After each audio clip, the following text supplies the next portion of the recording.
nandito po tayo sa Mendez at punta tayo sa Kiraya Homes 13. Ayan, nandito po tayo kasama ng mga tropa. Ayan, mga ano natin, mga camera. Ayan, pakita mo sa kanila. Pakita mo. Ayan yung camera natin isa. Tapos makita mo siya.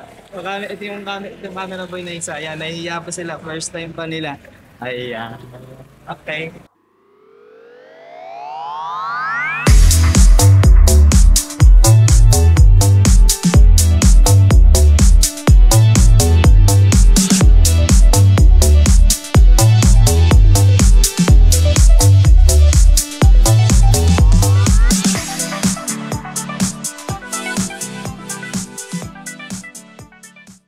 Yan guys, hello. Nandito tayo sa sa Indang. Ito yung way na papuntang Alfonso. Ito yung way papunta ng 13. Tara.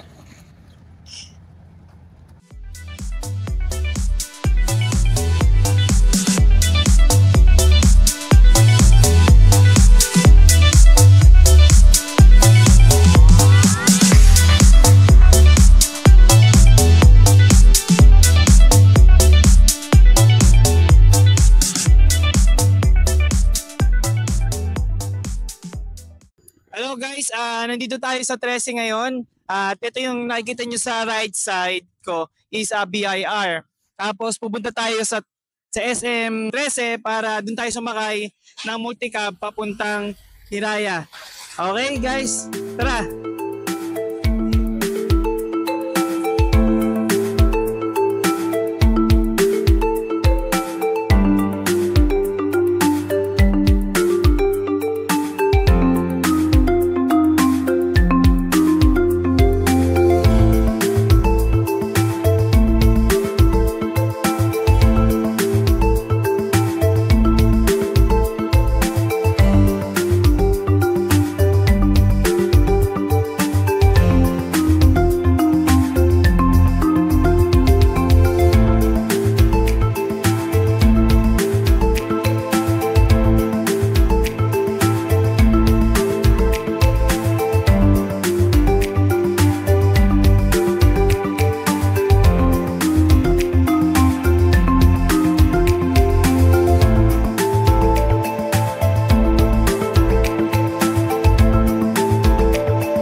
Magandang araw po sa inyong lahat. Ako po si Paul Jantero at nandito na po tayo sa Hiraya Homes. Yan, Kabuko, 13 Matres, Cavite. Ngayon ay tingnan natin yung kanilang model house.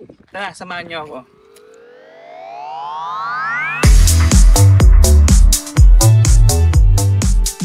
Ito sa sa Hiraya Homes. Nakikita nyo dito sa ating right side, ito yung ano natin, dito itatayo yung mga model house natin, dito rin sa kaliwa. Silipin natin yung model house nila. Ang pangalan ng model house nila is Arya Model House ng Pinaclaus Homes.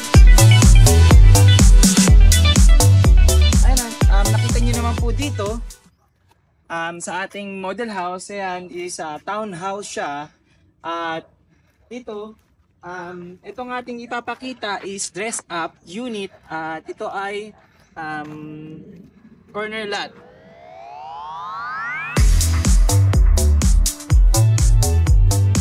Pasok kayo sa bahay. Just look na malaki yung ano natin dito sa aking nasa kanan. This is corner lot nga po. Kanina sinabi ko, may malaki po siyang space dito sa kaliwa. Pag corner dito po sa kaliwa, kapag dito sa left side, kapag kaya po yung excess na lote is nasa kanan. Bali, dito po sa door niya, pasok po kayo dito sa ating bahay. Ayan, yung bahay nila. Just look, dress up na ating pong bahay. Ito yung kanilang dining area. At dito naman po yung kanilang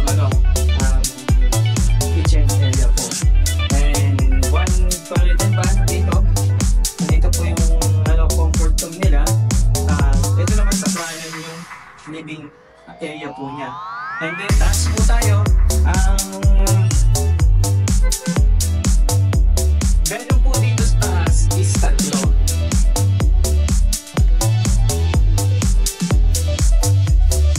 Just look na tingnan nyo po yung kung paano nila pinagpante-pante yung